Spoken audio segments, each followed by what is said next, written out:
Hi, and welcome to Mindshifters Radio with the Forgiveness Doctor, Dr. Michael Ryce. I'm your co-host, Jeanie Ryce, and we welcome you to the show. Today's Aramaic Friday, and we have Dr. Dale. I'm going to give you that title anyway, Dale. I've done that a couple of times, but we welcome you to the show. This is Aramaic Friday with Dale Hoffman, and it is August the 15th, 2014. We are 1 week away from our final intensive here at Heartland, which is a 16-day Laws of Living that begins next Friday. So we've got a week off to try to catch up with ourselves a little bit and to get ready for the Laws of Living. Our calling number on the show here is 646-200-4169. Press 1, and that puts you in queue to talk to us. And we would love to hear your comments and your questions, because then that makes this your show. Welcome, Michael. Thank you, heart, and welcome, Dale. It's a delight to have you with us. We're honored every time you come and join us. And my apology for last Friday. We were in the middle of the hands-on energy field work training when the show started, and Jeanie was the sample person, and she was just jumping in and out of so many still points that I became totally absorbed and totally spaced out on the time. So my apology for that, and we're delighted that you're here. We're delighted for everybody that joined us. We're honored to have each of you join us. And if you want to touch into Dale Allen Hoffman's work, you can go to his website, daleallenhoffman.com. Jeanie and I were watching one of your videos last night, Dale, and it was fun to watch you in different stages of hair growth. Some of you shot there with that short hair and then that medium length there. We didn't get any of the long hair, but it was good. I actually just cut it a little bit. Jeanie has a compliment for you. She went totally unconscious and went to sleep. So, actually, I just cut it again a little. Actually, Jeanie told me you all weren't on the show last week because you were trying to get me back for the week before. I thought that's what you said. Well, speaking of my hair, I was just in New York City a couple of days ago, and we were in St. Patrick's Cathedral, and there was a young couple there, and I could hear, "Oh my God, that guy looks just like Jesus," and then everybody starts looking at me, so it was funny. Good shot. Good shot. Well, do you have anything in mind to talk about today in particular? Maybe traffic jams would be good. Loretta's driving. I drove attempting to get through Washington, D.C. or get out of Washington, D.C., and we've been in traffic for many hours now. She's driving at least, and I can just sit in the passenger seat and look out the window. But, no, I don't have anything particular at the top of my mind today, at least. Well, I just wrote a little one-page piece on forgiveness that is kind of designed to be a kind of thought of in the way of a puzzle, a little bit of a puzzle, not something that's just ABC straightforward, but hopefully triggers the mind into thinking. And so my thought was to share that and just get some of your thoughts on the ideas from it as relates to forgiveness from the first century Aramaic. So it'll be a poster that we'll be having available on our tape table. It's called "A Gift is Forgiving." When forgiving cancel truth, only the shadow laid over truth by false perception injected from the past. Our present reality, the output of our minds, will forever influence our future actuality until we learn to forgive, until we learn to remove its distorting influences. We can only change our future to the extent that we exercise choice and receive our present. The present actuality always holds a gift for our future. As long as the non-being mind rules, we will never experience the true present, as the present actuality will be covered over and hidden by darkened perceptions from our past. To go to the next level, false forgiveness, the forgiveness of others must stop. We must be willing to consistently, persistently practice actual forgiveness, removing the cloud of darkness laid over our perception by the past. This is how to change the future. The power to do this is called choice. The tool is forgiveness. You cannot change your future if your words and perceptions are based in active fear and or hostility, and you refuse to forgive the energy from your past, defiles your perception and prevents you from experiencing this present moment, actuality, which always contains your gift.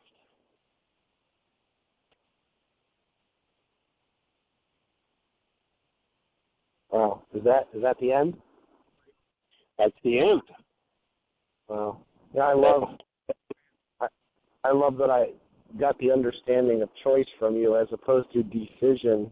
And it's funny how I went really digging into the Latin for a while and saw that the Latin prefix de, the de sound, means to move something apart from something else. And the sice sound, decise, sice means to cut into something, to cut it. So decision actually means to something apart and move it away from, to basically cordon it off. And of course, decisions, that which is not conscious, it's that sort of remote process of the mind that just happens under the surface, and there's no real choice in decision. And it's amazing how I have such different outlook on choice than a lot of people sort of, I guess, lump choice and decision in the same category, and it's not quite the same thing, is it? Oh, not even close. Until the mind can distinguish between those two, the tendency is to be stuck with the decisions from the past. And, as you say, it means to cut off, to decide. It's the same word as suicide, homicide, fratricide. Matricide means to cut off, to, disassociate from. It's part of the disassociation process. And so once we understand that this multi-generational database called the body-mind unit has a decision, has input for everything we'll ever experience, even things we haven't experienced before. The person who has fear of things they haven't experienced before, there's a decision in the structure, something shows up they haven't experienced before, the mind goes into fear. We could choose confidence, but if the decision, if what the generations have done is, something new, we're in trouble, something new, we're going to get hurt or damaged, then the decision is fear.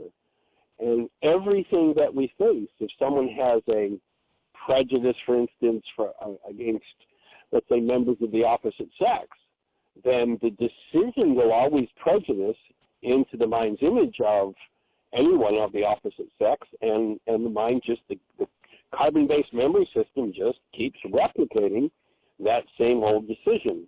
And when we activate the spiritual faculty of choice, which I see as one of the 5 smooth stones of David, the decision-making machine called the body-mind unit with its multi-generational database is Goliath. And, anybody who's ever said, well, in this circumstance, whenever you, dear, said this to me, I've always gone into rage my whole life, and now I realize that I am love, and therefore I am going to function lovingly.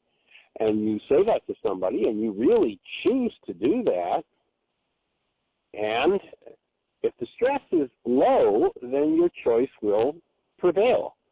But when the stress is up and the chips are down, when that person you've committed to be loved with gives you the look, what happens to the choice to be loving? The decision from the past comes up, takes over, and here I am back in my old pattern.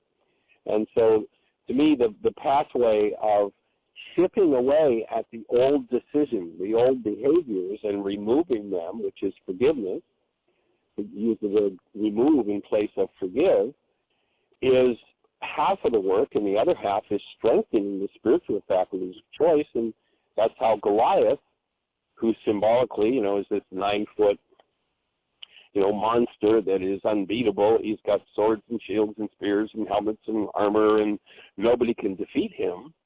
But with the 5 smooth stones, the subtle practice faculties on the spiritual level, one of them being choice, we have the ability to take apart Goliath and actually make new choices rather than be forced when the stress is up and the chips are down into old decisions. So yeah, I think it's a really important distinction, a really important piece of the puzzle. You know, we had a great conversation, Dr. Tim and I, last week while you and Jeanie were trying to diss the program, and no, and yeah, we had a great conversation though about like he had said that some people were asking him, you know, why are you constantly doing the show? You're doing that show 5 days a week. You're doing all these support groups. You're just always talking about it. You present this through your practice, and you know, he made such a beautiful, sort of laid it out in such a beautiful way that that's what happens. It's in the exercising. It's in the practice of doing it over and over and over and over and over again. And you're always keeping it at the top of the mind so that when we do have those times when, as you say, the stress is up and the chips is down, you're not reverting back into some kind of old decision process that was locked in place when you were 4 years old, but rather you're making a conscious choice to go, I don't want to say for the high road necessarily, but you know, move through consciously, remove the root so that you're not repeating that same process. Of course, and I don't know if you ever heard this phrase before, but one of the phrases that I hear a lot is, why is this happening to me again? And I'm not sure if you've heard that before, Michael or Jeanie, but it's one of those things. I heard it somewhere, or actually the way I've heard it most often is, why are they doing this to me again? Because, of course, it's all their fault, and don't you dare try to point out to me that I might have a fault. There's no way it's got anything to do with me. It's all their fault. And, of course, that language, just the slightest thought or the words that somebody else is the cause of something that's happening in my life or inside of me, we define as denial.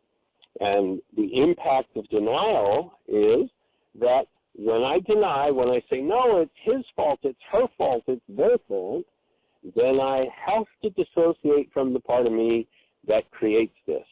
And when somebody comes along that points it out to me, I'll get lost in Satan, which in Aramaic, the resistor, one who misleads. All of a sudden, when somebody says, well, you know, I noticed that you've done this 47 different times with 82 different people, maybe you're involved, the mind goes, no, not me, it's their fault, and goes, so now they're in resistance. No, not me. Well, excuse me, you're the one who's doing it. No, not me. And then the mind goes into a story. We're misled. The deceiver takes over. No, let me tell you the story of what really happened. And so, and most people in the world live trapped in Satan, the resistor, and don't want to hear and don't want to look at the truth of what their words are showing them, what their lives are showing them. And, you know, the first level of handling our stuff, I think, is when we start to change the internal dynamic, those experiences disappear from our external world, but until we've done the core work, it doesn't disappear from our words. And so that's the importance of, you know, Yeshua says the power of life and death is in our words, and when we start really owning and looking at our words, then our words show us the parts of our minds that otherwise we're hiding from. And it's such an important step in the process to open that space and let go of the resistor and just, let me take hold of that feedback and see if it fits. Of course, if I can take a hold of it and see if it fits, and it doesn't, I throw it away. But if I instantly go into, no, not me, then, of course, I'm back in the resistor. I'm back in, literally, in the Aramaic sense, trapped in Satan. And I'm a house divided against myself, and, of course, that house can't stand because it's going to keep creating experiences based on the dissociated mind, the part that's hidden. And it's a big challenge of building the brain cells to make the shift from one state, the resistor, into that state of willingness and ownership and being able to gently confront myself, soften and let go of those things that I need to look at. Well, yeah, I'm sort of, I've always been, I think at this point I'm slightly entertained when you lay that out with some, and what they're going to actually hear is, okay, so what you're saying is, I'm supposed to forget everything, all these horrible things that people have done to me, and I'm supposed to just drop it and cancel that and just walk on down the road so that they can beat on me again in some future day. And that, again, it goes right back into, whatever it is that you're hearing, it's going to go through the filtration process. I spoke last week about a radio show I had done that was interesting, that I would say something, and then the host was recapping, and like 18 out of the 20 times that he was recapping what I said, it was almost 100% perfectly opposite of what it was that I had said. And then I would, he would try to jump to another subject, and I'd be like, wait a second, we need to go back because that's not what I said actually at all. You actually just said perfectly opposite of what I said, so I'd like to, clear this up first.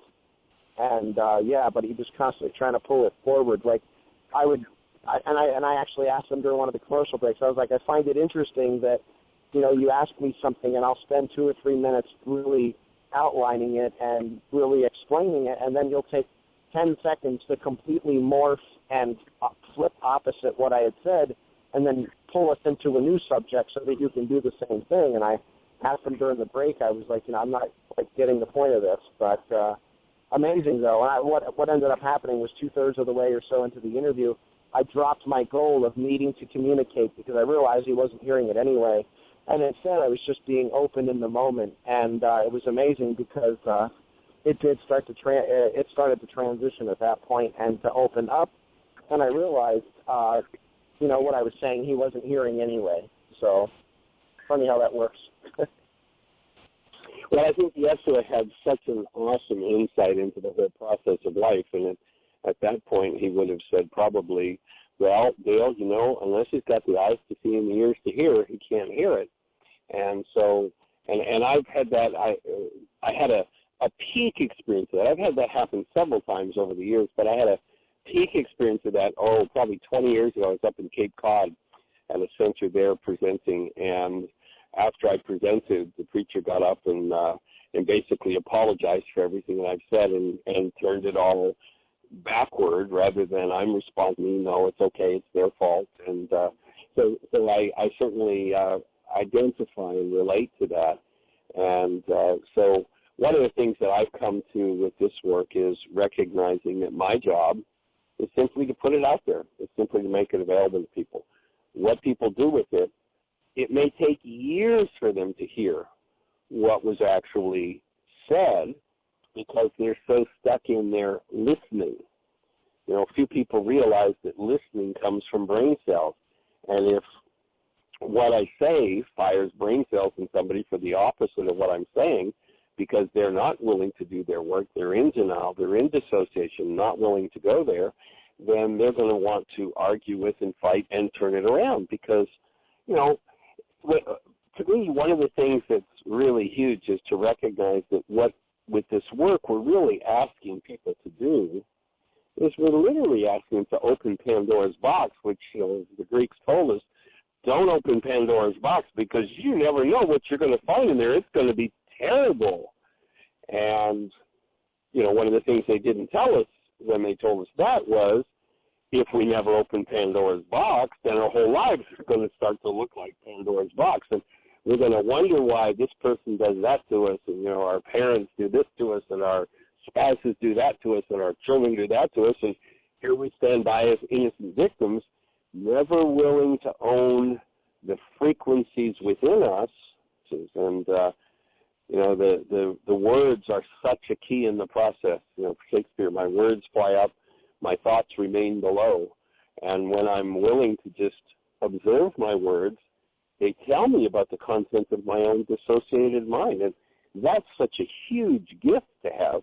We, as you know, at Heartland, we play what we call the regulatory peach game, and we invite people into that game of being willing to receive feedback from each other on their speech. And when they're conscious of what they think they're saying one thing, but their unconscious is betraying them and they're saying the opposite, to become willing to receive the feedback of that opposite and to see, there's where my creative process is going. I didn't realize that. thank you. And being able to receive that feedback is such a gift. But a challenge at first for people. I know, and again, we call it the regulatory peach game, and the reason we do that is because in our Laws of Living Intensive, which is starting next Friday, if anybody's ready to do the next level of their work, we spend several days talking about what we call regulatory speech, and that is the speech that regulates our physiology, our chemistry, our emotions, our perceptions, and our creative process.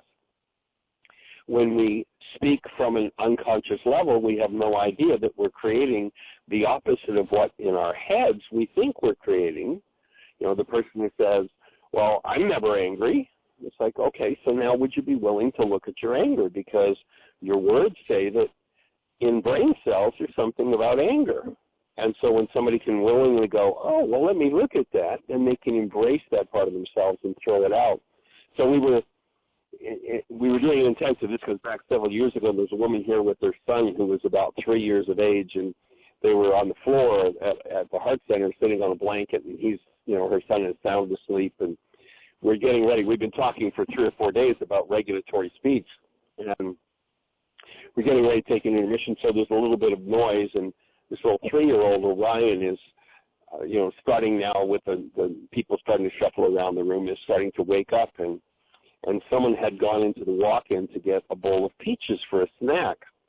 And Orion looks over and, rubbing his eyes, sees this big, huge, clear plastic bowl of peaches and whispers in his mom's ear, of course, loud enough for everybody in the room to hear it, Mom, are those regulatory peaches? So in honor of Orion, we call it the regulatory peach game.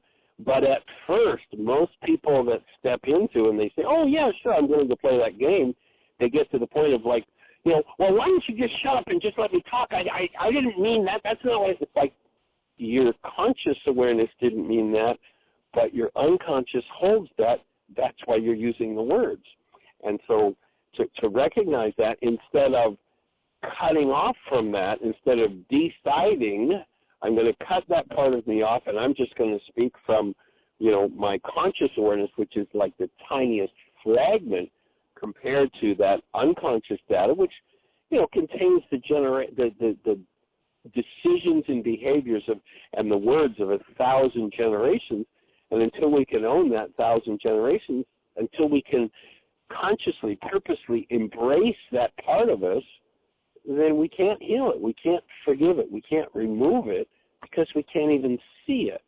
So it is an interesting process for somebody to build the brain cells to make that shift into a new place and not have to turn everything around, but just to be able to go, oh, cool, okay, I get that. Okay, I'm ready to work on that one. Pretty cool. That brings to mind the importance of coming into that realization that how much sense does it really make to live from the thoughts of a 4 or a 5-year-old. And I think of certain friends, or even in myself in some situations, how, they just seem like they've got a great handle on things. They're very successful, whatever it may be. Get in the presence of whatever that power person may be, whether it's a parent, uncle, brother, sister, and you can watch that cloud come over and you can see them revert back it's almost like going and watching someone who's in their, 30s, 40s, 50s, 60s, that's in what appears to be complete control of life, and then all of a sudden absolute reversion back to looking at a 7-year-old and a relationship that's never grown in 30 or 40 or 50 years because they've never been able to, have that realization of going in and removing the roots that they set in, those roots that they planted when they were 4 and 5 years old and weren't even conscious, to realize that in that relationship, or even in a relationship that even resonates those roots that were put down in there, they don't realize that a lot of times they're standing here in front of someone when they're in their 30s or 40s looking at that person, and they're not seeing that person. They're not even really seeing through their own clean or clear eyes. They're actually looking from the perspective of a 4-year-old at a parent or a sibling or whatever that may be. It's such a wild, amazing, exciting process to see. I saw that at Heartland in 95. As a matter of fact, if that was Orion, was a little blonde Orion. I remember him. Yep. Back there. I remember him. Yep. Wow. Yeah, and you're right on there with the with the person who hasn't dealt with their 4-year-old issues. You know, you watch Joe Businessman, who's, you know, as you say, this fully controlled adult and in charge of it all, and then the 4-year-old shows up and does a behavior that resonates what this seeming adult hasn't dealt with. And all of a sudden, we've got this raging 4-year-old in this 38-year-old body now beating up on a little kid because the kid resonated the brain cells. I remember a few years back I was on an airplane and sitting in the row right behind me, there was a mom and a mother and a father and a little kid, maybe 2.5, 3 years old, and it looked like he was probably on an airplane for the first time. He was so excited. I mean, it was just, I could look between the crack in the seats to where he was sitting, and it was just so much fun to watch him. He couldn't sit still. He was just like a little on-go motor machine in excitement. And right next to me, in front of him, is Joe Businessman in his, probably $1,000 suit, and he's Mr. Cool. And he's sitting there, and every time this kid's foot just touches his seat, the slightest touch, because the kid can't sit still, he's having fun, this guy's grip on the armrests of his seat gets tighter and tighter and tighter. And you can just see this guy going into deeper and deeper rage. And, this is apparently an adult. But I can bet that at 3 or 4, when he became that excited, somebody smashed his excitement into the ground. And, so we live in a culture that says children should be seen and suppressed. I mean, say it a little more nicely, we say children should be seen and not heard. But I think that's exactly the dynamic. And it was just interesting to watch this guy who was, I think, if it had gone on much longer and or if the parents hadn't been there, I mean, he literally could have gotten up and physically attacked this little kid. It's just amazing to watch. And you look at the amount of abuse that happens in our culture, and it's generational. It's passed from generation to generation of those who won't do their work and won't go back and look at those issues. And of course, when we're asking people to open Pandora's box and go back and look at those kind of issues, it's pretty heavy-duty stuff. I mean, the adult is going back and dealing with some really, really painful, generationally stored energies that, need to be forgiven. And if we don't forgive them, as that story that I read, that post that I read in the beginning, then those old energies that are overlaid on our perception distort our perception, and we think we're dealing with the present moment experience, but really we're not. I had a great day yesterday. I was able to spent a few days with my father up in New Jersey. We went up to New York, spent, time with different friends around New Jersey. But yesterday, before we left to get down to a friend of mine in Maryland, I was able to go and visit my Aunt Marie, who's 93 years old right now, 93 years young, I should say. And right across the street from her house was my grandmother's house, and right next door to that is the house I grew up in the first 10 years of my life. And it was really was profound for me yesterday to see my kids walking around and gathering stones and like little leaves and things like that. And Shemaiah was digging in the dirt, and I'm looking at her, and it was like I'm flipping back and forth between looking at my little girl, and somehow it's me. And my Aunt Marie asked me if I still had my big wheel, which was my little plastic sort of trike thing that I drove until the front wheel split in half. I told her, of course, I don't think I would fit on that if I did still have it.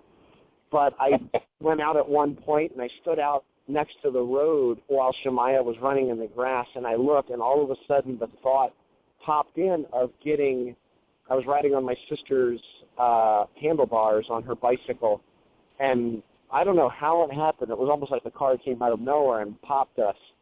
And I went flying and landed on my head, passed out. When I came to, I was, screaming, and it was, just completely pain that I can still remember the pain of it. But the thing that was so intriguing that I remember going back about 15 years ago and I had a migraine. And, I mean, it wasn't just a normal migraine. It was one of those things that just flattens you out for days on end. And I started doing a worksheet about a migraine, and I ended up tracing it actually back to that, tracing it all the way. It wasn't actually, it was a series of worksheets. But I traced it back just in the first worksheet to being hit on the head when I was a kid, which was something that my sister's friends used to do. And my brother would do it, and my brother's friends would do it. They would just clobber me on the head with different things. And I ended up tracing it all the way back to being like 4 years old, riding on her handlebars, and somehow how I just kept repeating the pattern of that over and over and over again. I was so pissed off and angry at the guy that hit us. I almost felt like he was driving down the road just to find us and slam right into us.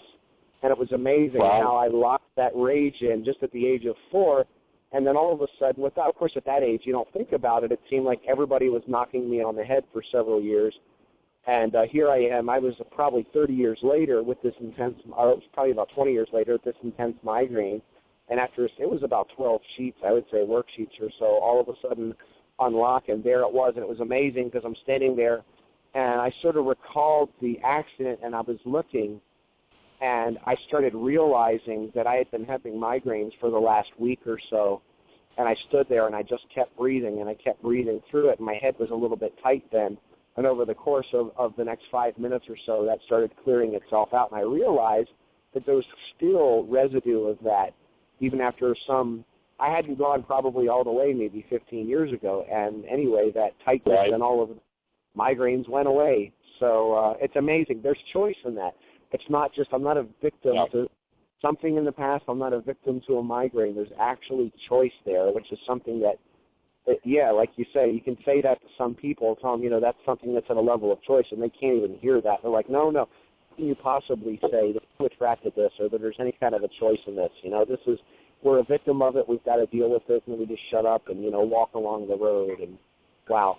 Well, the willingness to do our work is such a big piece of the puzzle. And, when you face that 15 years ago, chances are you were not at the vitality level that you are today, and that's why just recently you were able to go to a new level of clearing that energy out of your structure and ridding yourself of that. I know 3 years ago we had a young woman at one of our intensives here at Heartland, and the first 3 days of the intensive, she sat with a bucket, and she had a migraine headache, and she would literally be sick every 10 minutes. And from the first minute when that started for her, I asked her when she had migraines in her life, and she was like, I've never had migraines. Never had migraines. Never had migraines. When was the last time? Never had migraines. She literally sat there in a migraine and being sick in this bucket, so often. She stuck with it. She hung with it. And finally I asked one more time, and all of a sudden she was like, oh, my God.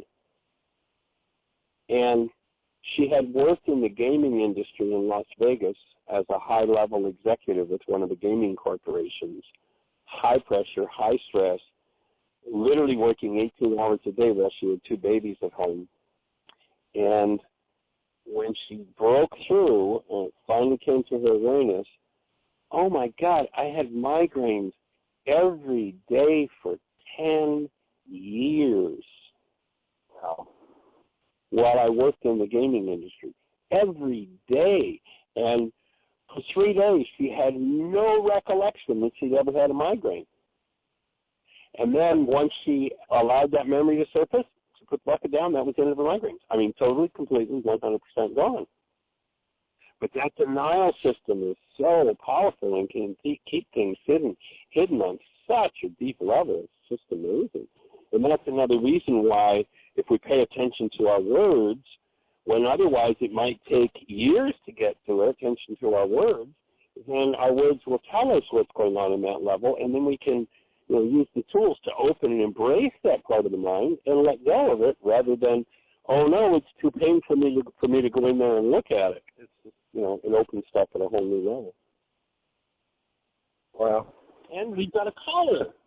I think it's Mark Hattis. So Mark, Jeanie has just opened your microphone. Welcome. Well, hey, both of you. Dale, I met you once. This is Mark. I saw you at Tim's event in Woodstock. Pleasure to be on with you, and of course with you, Michael. I am absolutely beautiful. I am sitting here looking at a cross that's up in the sky at a steeple, and I thought, you know what? I wonder why they did that. I wonder why they put the crosses so high.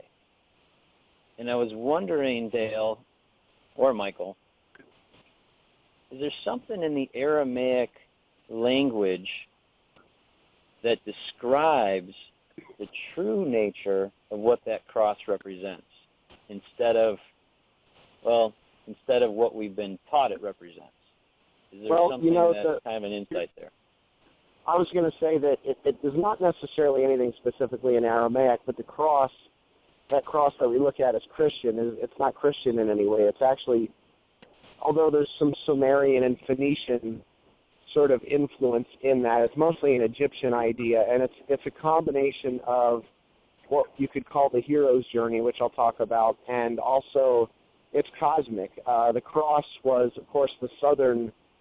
A lot of people don't realize the southern crux. Well, actually, let me talk first about what was called the hero's journey. The up and the down.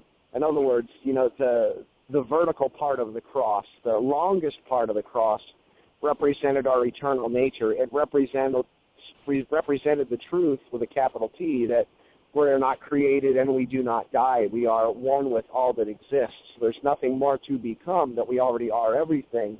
And then the cross that goes across was a representation of the human self, which was seeking to become more, seeking to grow, to become, a greater awareness with God, etc. And then at the crux, or at the cross point, the word excruciate actually comes from the Latin root that means at the cross point. And excruciate means to be crucified on the cross, which has nothing to do with Jesus. Long before him, by thousands of years, what it actually meant was that place where we suffer, where the hostility and the fear reside, where it's the difference between the truth that we are, what we are looking for, in the words of St. Francis, versus the realities that we pile up, all of the bushel baskets that we pile up, and right there at the cross point between our eternal nature and us trying to become something we already are, we suffer at the cross point. And, of course, that's actually what I wanted to talk to you about. That's the point. I'm glad you said that. And I know I've never heard that before. I'm glad you said it because of this. This is the question that I think was really on my mind. And I couldn't get at it without your explanation. So I apologize for interrupting, first of all. When you're at the cross point, when you're at the point where you're about to hit the cross point, or hit that point in your life where you're dying from something other than a physical death, but really a spiritual death, and then anticipation of the resurrection, or is the resurrection represented in the cross, or is that something that we just kind of made what it is after the actual resurrection? Oh, absolutely. I would also say this, too. A lot of people don't realize the astrotheological basis of where the Christmas and the cross and the crucifixion sequence comes from. It's not Christian in any way, actually. It's Egyptian, again. And it goes back to Horus. Horus was the sun god. His father was Osiris. His mother was the virgin Isis Mary. We're going back about 3,000 BC, about 3,000 years before the lifetime of Yeshua. And one of the things that actually happens that a lot of people don't realize is that at winter solstice, around the time of winter solstice each year, on the 21st of December, people don't realize that what was called the only begotten Son, S-U-N, not S-O-N, of God, which is our sun in the sky, which was also known as Ra in the Egyptian cultures, the sun would come down, and Horus was also a representation. The sun would, from the perspective of Earth, fall down into the center of the region of what's called the cross, or the southern cross, the southern crux in the sky. So it actually looked like the only begotten Son of God would set on that cross. Happens every year, every single year, from the perspective of Earth, that the sun dies on the cross, right in the middle of the southern cross, and it sits there for 3 days. Now, late on the 24th and early on the 22nd, our perspective of the constellation of Orion begins to shift. And what happens is the 3 kings, which are on Orion's belt, the 3 kings of Orion's belt, point at and line up. They follow the star in the east, which is, of course, Sirius, which is in Orion's leg. The 3 kings point at Sirius, the star in the east, to locate the newborn sun. The 3 kings point directly at Sirius, which points directly at the sun, which now rises 1 degree from the perception of Earth on the morning of December 25th. Christmas morning, the sun moves 1 degree north from the perspective of Earth, so that the only begotten Son, S-U-N, that had died on the cross for 3 days, now arises on the Christmas morning to be, as they would call back then, to become born again or resurrected. It was completely astrotheological, and it was also completely Egyptian, and was just adopted by the Christians. It took several hundred years for that to be fully brought in. So that must be why I was in Israel, and I went to a church in one of the outskirts. It wasn't in Jerusalem. It was sort of in one of the camps or cities that was outside. And inside the church, the guy who was our guide, he was like an ancient guy. He'd been around for a long time, knew a lot of stuff, and he was one of those where you listen to him and you just think, okay, this guy knows what he's talking about. And we got into this one church, and it was the only one I saw, because we went to a lot of the churches. It was the only one that saw who had an astrological zodiac kind of thing in the church floor, in the mosaic on the floor. And you could still see it. It was a little, so I wonder if they knew, did Yeshua, did Christ know, do we know as that one that we are, that that's really the connection point? And that's what we're trying to get back to, is kind of that truth that was really there. And this is just a story that the church uses to help us see it. It was very common knowledge. As a matter of fact, if you look at most of the astrotheological symbols, Jesus is wearing, of course, a crown of thorns, which are the sun rays. That crown of thorns is also the glow of the sun when it's at the center of the cross. It's that glow. It's the halo of the only begotten on the cross. And also, in addition, of course, if you look at the really early pre-Catholic Christian artwork, he's surrounded by the 12 houses, which is the 12 tribes of Judah, which is the 12 disciples, which of course is the 12, it's the zodiac calendar. So you'll see Yeshua with his head in the center of the zodiac calendar with the cross surrounded by the concentric circles, and of course surrounded by either the 12 constellations or the 12 disciples or the 12 tribes of Judah. And in some art, you'll see all 3 layers of those in there. And of course, he was teaching in the temple, which means the energy, the embodiment of energy, the sanctuary, at the age of 12. There's symbology to all of this. And, there's so many layers to it. It was something that, and it's really not hard to find if you just research it. It wasn't really something that was hidden from our view. It was just that it was just kind of not talked about for a long time. The Roman Catholic Church was actually quite open in the beginning, and you'll find it in a lot of the earliest writings, that they chose to adopt a lot of the Egyptian and some of the Greek ideas of the gods and the only begotten Son of God and Horus and Mithra and Dionysus and Osiris, because they knew that that's what most people believed. They believed in the paganism. They believed in the fertility festival known as, that we now call Easter. They believed in the winter solstice and the turning of the world, or the Yule, which means wheel. And Galilee actually also means wheel or hoop. And they actually were very open in the beginning, at least, the Catholic Church, that they were going to adopt a lot of those mythic ideas and lay those over top of the Jesus story because they knew that would be the way to most effectively get people to buy into it and stay with it, and it ended up actually working. But after a while, they stopped talking about the overlays, and they just talked about it as if it was factual as a story itself, which, of course it's not.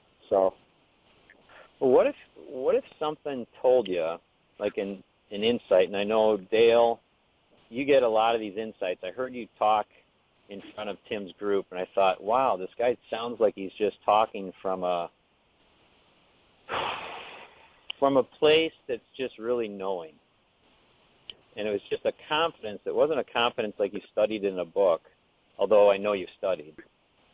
It was a confidence like you just had this knowing. And I heard it on the call today as you're talking about the cross and the vertical and the horizontal and that middle point and the Egyptians and everything. I'm just like in awe that, wow, this guy really has it going on. And I have another question, and it's a little different. But it's a question about... Before we move to the other question, I'd like to just throw in a thought around the idea of the cross. Constantinian, pre-3rd century, the symbols that were used by what was called the Christian community were symbols of life. They were bread, fish. They were symbols of aliveness and life and sustenance. Constantine came in, and he had this, he was a warrior, and he's trying to figure out how do we get these Christians that know how to do their work and therefore we can't control them, how do we get them back into the unconsciousness so they follow and do what we tell them to do. And he tells everybody how he had this vision of this, sword, and, he was going to go wipe out the bad guys on the planet, and that it was being done for Christ.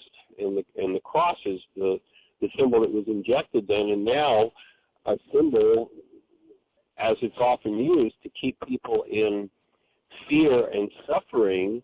It is also the worst instrument of torture that anybody has ever invented, and the Romans used it very effectively to keep people under control. And so there's the negative aspect of that symbol, the way it's been used to keep people thinking about the suffering and the pain. And, you think about the Stations of the Cross. What are you supposed to do? You're supposed to bow in and to the suffering and accept the suffering, which certainly the man who it's supposedly that story told about said, I come to bring you life and bring it more abundantly, not suffering. They knew pre-Constantinian, and Constantine came in with this symbol of the cross and turned people's minds to suffering instead of the truth behind that whole symbology. Absolutely. 100%. Answered my question, Michael. Oh, cool. What fun. What's that? What fun. Well, sometimes I guess you just have an insight that is right on everybody's mind, so I'm sure I'm not the only one that had the question. So thanks for answering. Cool. Delighted. Next time Delighted to get to play with you and have your input. Just kidding. Thank you. Thanks. I appreciate you guys. I'll sign off. Okay. Blessings. Take care. Bye-bye. Bye-bye. Do we have any other callers? Anything happening in the chat room? Earlier, when you were reading the thing about the forgiving, including the I am in it, and that we forget who the I am is, and it made me think about the movie we watched the other night. And so then I was giving them the link to that, and so some of the chat was about who the I am is. Right. The I am that I am. Maybe you want to address that, Dale, from the Aramaic insight. Well, there's two different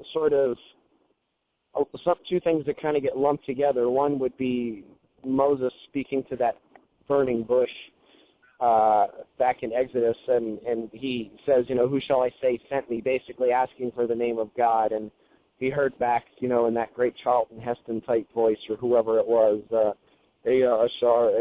which you usually hear translated as I am that I am, and some will really stick on that translation and say that's the only way to translate it.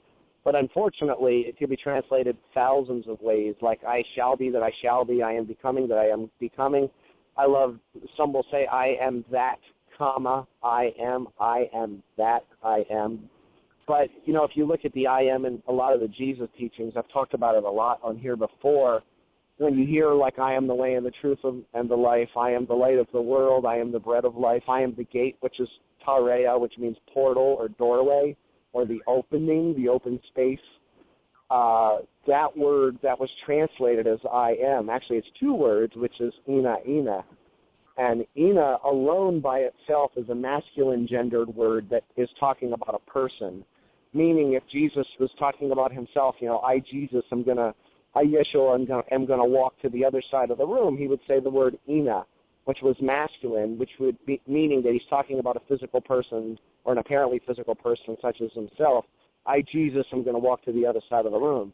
However, in all of those I am statements in the Gospel of John, and in many of the places, such as when he's at the well and the woman says, Mary, she says that she's waiting for the Messiah, and of course you see in the King James it says, it is I that is speaking with you.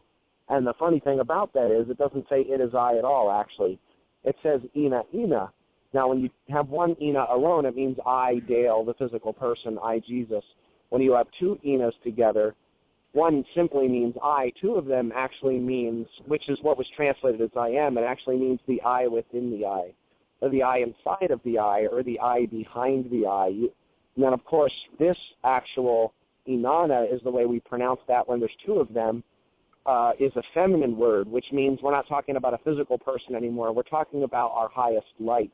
We're talking about the light below the bushel baskets. And when he says, you know, I am the way and the truth and the life, and I am the bread of life, he's not talking about himself in any way whatsoever in Aramaic. He's literally speaking from the source and the witness, or the I behind the I within the I, which of course is what essentially what Moses was hearing. You know, I am that I am the I within the I. That's not the bushel baskets piled on top of the lamp. Basically, I am the lamp itself. And like I always say from St. Francis, what you are looking for is what is looking. That which you seek is that which is seeking through you, and that's the I within the I. And I believe that that's the open door, that's the portal, that's the doorway where the veil lays over in the temple. And I believe that the access point to that, of course, is Rahma. It's that state of being absolutely in the moment and allowing whatever's in that doorway or that portal, whatever veil or bushel basket may be blocking it, you're allowing that to burn up in that natural light, because the veils aren't actually real anyway. It's like Mike would say, it's the digital programming that we plant in there from past experience and then shade our present moment experience to such an extent that we're not even experiencing the present moment anymore. We're not experiencing the light within the I within the I, or the light within the light, or Rahma. We end up experiencing the hostility and the fear. And that's what he's saying. He wasn't talking about himself as I am so much as the I within the I, which the center of my eye is the center of his eye, which is the center of all eyes. So it's quite beautiful. Well, you know, that piece about where he says, I've opened the door wide which no one can close, when you look at the piece of work that he did, and, you know, why is he above most of the other, you know, the other prophets and such, is that he did a piece of work that nobody else was capable of achieving. You know, he's teaching us about eternal life. He's teaching us about abundance. He says, abundance, I come to bring you life and bring it more abundantly. And if you overcome that non-being self, then you will enter into a new level of living. And, of course, they're all standing around going, what? What are you talking about? What are you talking about? What does that mean? Or what does that mean? You know, you look at, you know, here are 12 disciples, 11 of them, when the stress is up and the chips are down, deny him and run in the other direction. You know, Peter actually curses him and denies him. So they didn't get it. They didn't understand it. But in the whole suffering aspect of it, and so many people stand around and look at it and worship and oh, well, I want to suffer with him. That's the pathway. But what he did was he, in essence, said, okay, guys, I've been telling you this for so long. If you live as the I am as the center of your being, as the active presence of love that you were created to be, then everything in your life will be transformed. So, now that I've been telling you, you still haven't heard me. You still don't have the brain cells. Watch. I'm going to go through the worst experience. I'm going to go through the most traumatic thing that anybody could imagine. And I'm going to come out the other side unscathed. Now do you get it? I have conquered death. I have, many people look at the suffering aspect of it, and the message is limited to that. And they go, well, he walked out of the Garden of Gethsemane and he goes to that high priest, and the high priest just takes him away. And, why didn't he bat that high priest in the head and beat him up? And, instead of healing him, why didn't he just beat on him like everybody else does? Because he was teaching that there was another level to live from and another level to express from, and that would change everything in you. So he goes through this experience with the high priest who's going to have his body shred to pieces. Peter comes in with the sword. He's going to play the hero, and he's going to off the high priest servant's head. Yeshua stops Peter, and he warns him what it means to live instead of from the I am, to live from the sword. He says, Peter, if you live from the sword, you'll die from the sword. That's the only reason he gave permission for Peter to bring a sword to the whole event, was to give us that lesson. And God, if we could only get that lesson, that if we live by the sword, the weapon, then that's exactly what we're sowing in the field, and we're going to get it back. So after Peter whacks off his ear, instead of railing on the high priest servant, he goes over and he offers him healing. He reattaches, he heals his ear. And I've had people who say, well, gee, Michael, did you notice that doing that got him dead? That looks crazy. Look what he did. They killed him. And I said, yes, I noticed that doing that got him dead. Did you notice they couldn't keep him that way? That's what he really came to teach us, and that's the door that he opened that nobody can close. One person went through that gateway and stepped into the restructuring of his energy system, which we call the body, and did away with all of the old beliefs about physicality and death. But most people are still sticking around in the mindset of physicality and death. Even the physicists know better. When Einstein says there is no matter, the physicists are still looking for material cause. And they haven't caught up with Yeshua, and he gave us a message. And the message was, if you live from the I am of the I am, then you step into eternal life. And if somebody shreds your body, you'll rebuild it, and you'll step out, and there'll be a whole new game. And we're here to support everybody on the planet playing that whole new game. You can get more of Dale's work at DaleAllenHoffman.com. Of course, Why Is This Happening to Me Again at whyagain.com. Come join us tomorrow or Monday. Bring a stranger with you and give the world the best gift you can. Live from the I am and create the best year yet of your eternity.